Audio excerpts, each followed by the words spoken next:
Welcome to Northlandia, a place to bring you curiosity because here you'll find curiosities. I'm Wyatt Buckner with the Duluth News Tribune, and I'll be your guide as we discover the unique and fascinating stories here in the Northland. Here we celebrate the region's distinctive people, places, and history. In this episode, we take another look at unique Northland statues and the meaning behind them. Let's venture forth into Northlandia. Taking us once again down the road of Northland statues, I'm joined again by reporter Teri Cadeau. Teri, good to have you here again. Thanks for having me back. So Teri, as listeners of the podcast may know, we are no strangers talking about statues on this podcast. We've had several stories recently. You kind of kicked it off, though, with a whole statues-focused episode. On those kind of like stolen and painted and ransomed. Revengeance. Statues for vengeance. Yep, and that's episode 23 of the podcast. Yes. Before we get into the statues for today's episode, because again, this has been referenced a few times now, have either of these statues been stolen? No. Okay, so this is a new fresh take. We're talking about two statues here. And there's a different theme that connects them rather than like being stolen or, Right. Right. Yeah. And the theme is kind of remembrance and memories and yeah.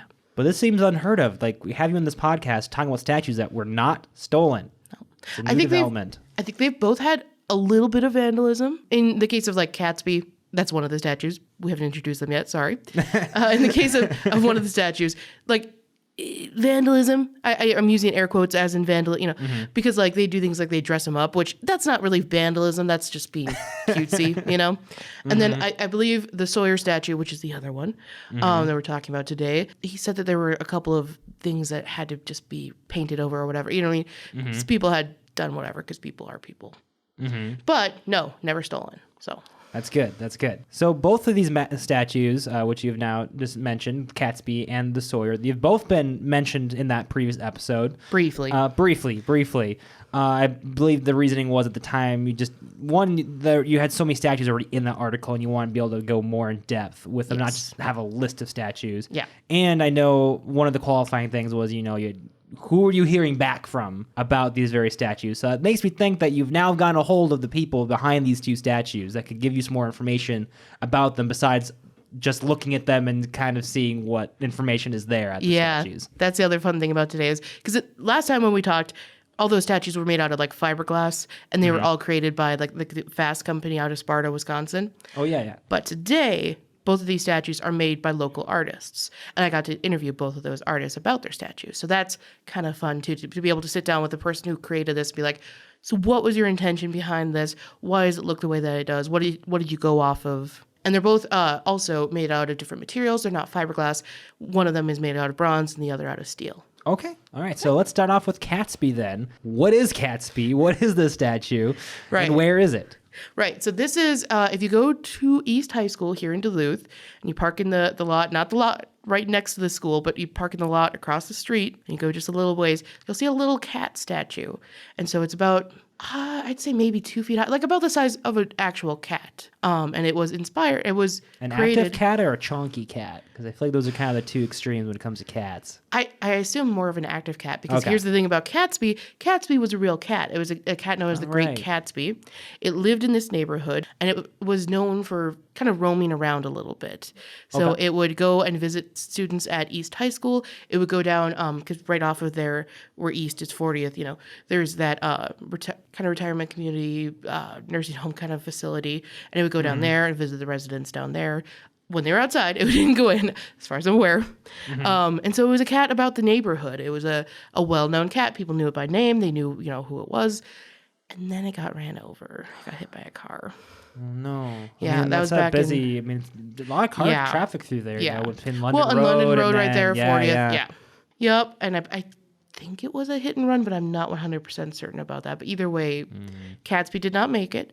And so students felt so badly about this, and neighbors and everyone, that they decided to pull money together to create a memorial to Catsby. This is not a totally unheard of thing. There have been memorials to lost animals, beloved animals, anywhere you go.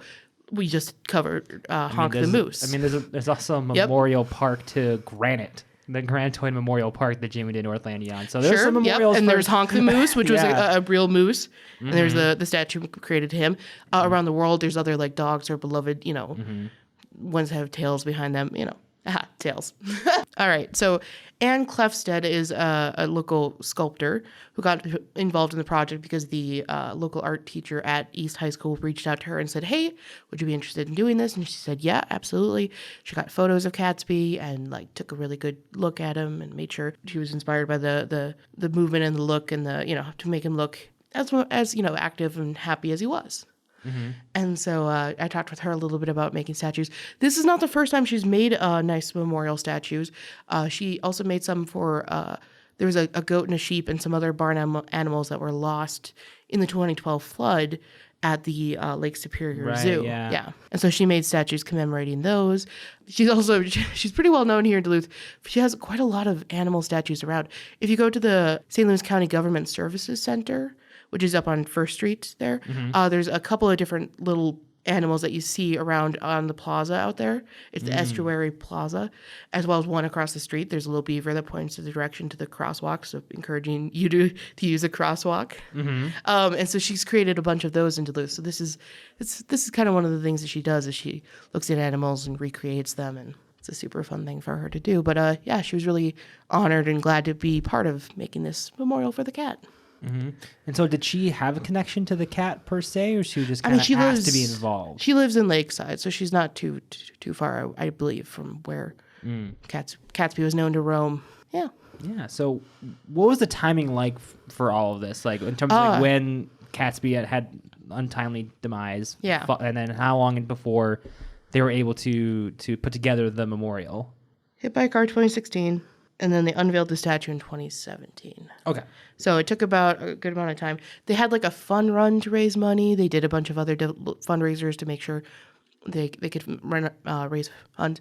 And then once the statue was unveiled, they put up a little QR code where people could go to a website and they could share their favorite memories about Catsby. So it's kind of an ongoing thing. And the statue gets dressed up every year for different occasions and whatnot. People just go and do things to it. When I was there a couple weeks ago, it had a nice little green ribbon on it. It was really cute. Mm-hmm.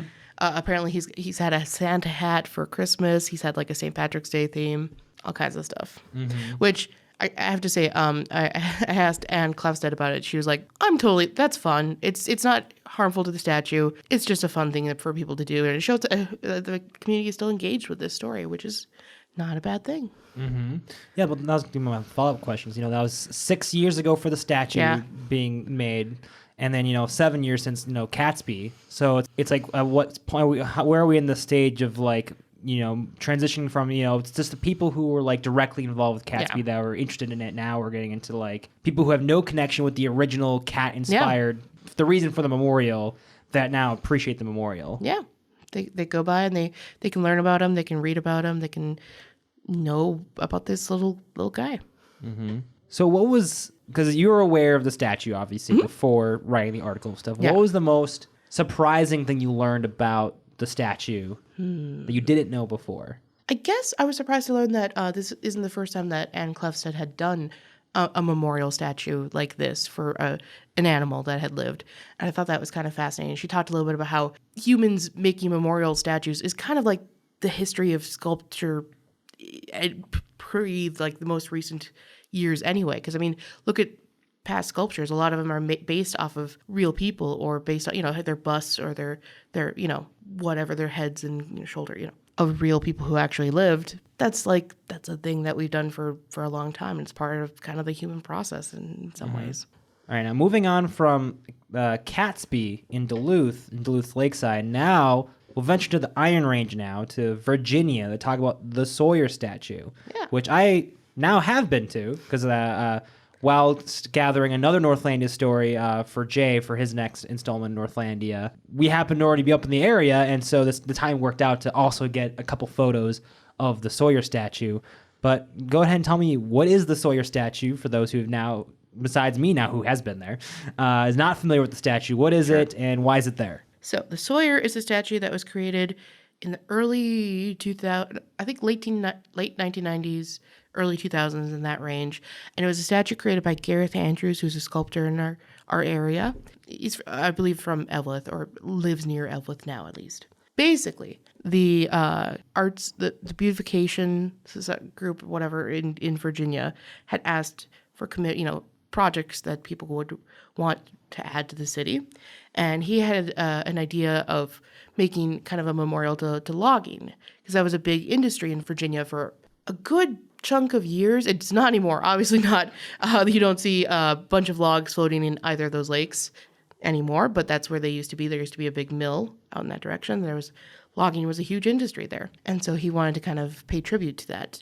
And his original plan for a memorial for logging was he wanted to create a series of statues, I don't know what to call it, a piece called Honkers and Boomers. Wait, what? Yeah. Wait. All right. So his vision was to have it be kind of a confrontation between, he was going to have the boomers. Boomers are the people who do the log picking once it's in the water. Like they go through and they pick the logs out and That wasn't either of the two things I thought of with boomers. I was thinking it was the generation boomers. No, and because then boomers. I was thinking like boomtown, like in terms of like a generation. mining. He's from like the generation of boomers. Right. So that's not his generation who was doing the logging. It was his parents' grandparents. But my other assumption was mining. But we're not talking about mining. We're talking about logging. We're not talking about mining. Okay. All right. Boomers were an actual people. And so they are the ones who were there. And so he wanted them to be, create some statues along the edge of the water and have them like picking at logs, and then have these boomers be confronted by a flock of Canada geese.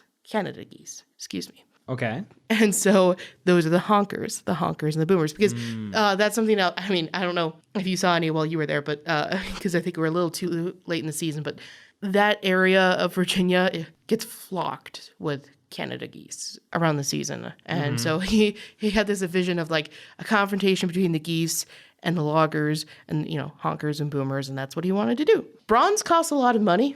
I can imagine. And so trying to do that and incorporating it near the water and like above the water and making a platform, it wasn't going to be feasible to do. Too ambitious.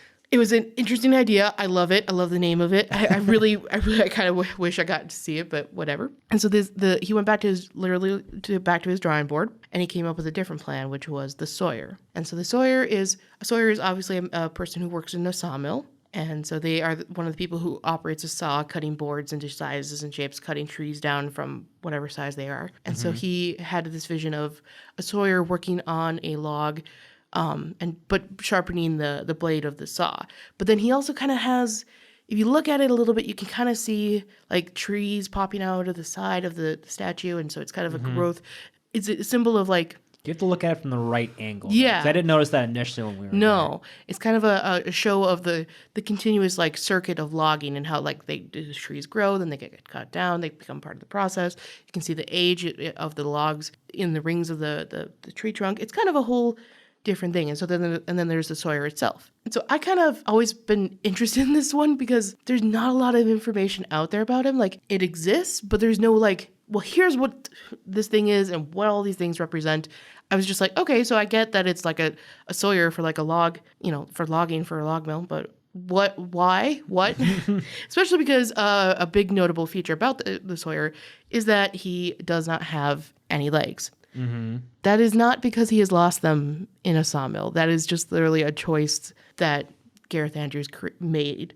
Because he was talking about how if this statue were a drawing, it would kind of fade out at the edges and you wouldn't see all of the person necessarily. And also because he's kind of like a specter and he's not there. He's somebody who used to be there, but he's kind of starting to fade away. Mm-hmm. And so that was kind of his idea, is to do that. He clarified very clearly to me that it is not because he doesn't know how to make legs or feet. He knows how to do those things. He's responsible for another statue in Virginia, which is a memorial to Iron Range veterans just a couple blocks away. Okay. There are plenty of legs in that statue. So he wanted to say, if you want to see what legs look like created by him, it's not far. It's like a 5-minute drive. Mm-hmm.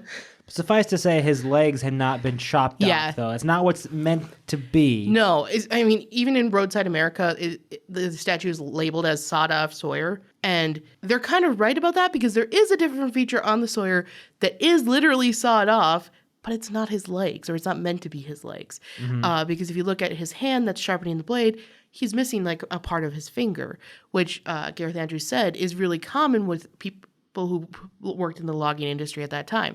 Like he literally said it was basically inevitable that you would lose a part or some part or multiple parts of your hands working in that industry. It just wasn't a very safe job. Definitely did not notice the missing finger. Yeah. That sounds like That's a a very thing. specific detail that you gotta be looking for. Well, now maybe you know. you'll catch one day. Now you can go back and look at the photo and be like, oh, I see it. There it is.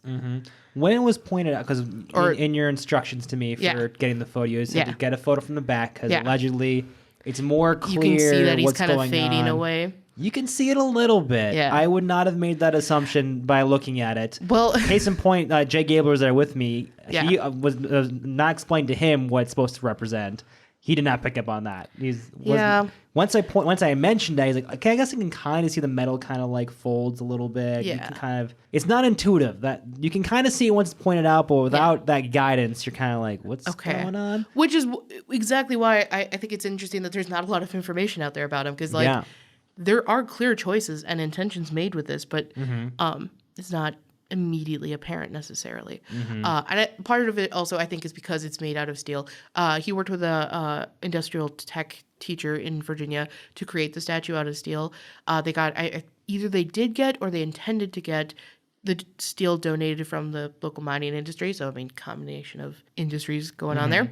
And so that was part of why it was made out of steel.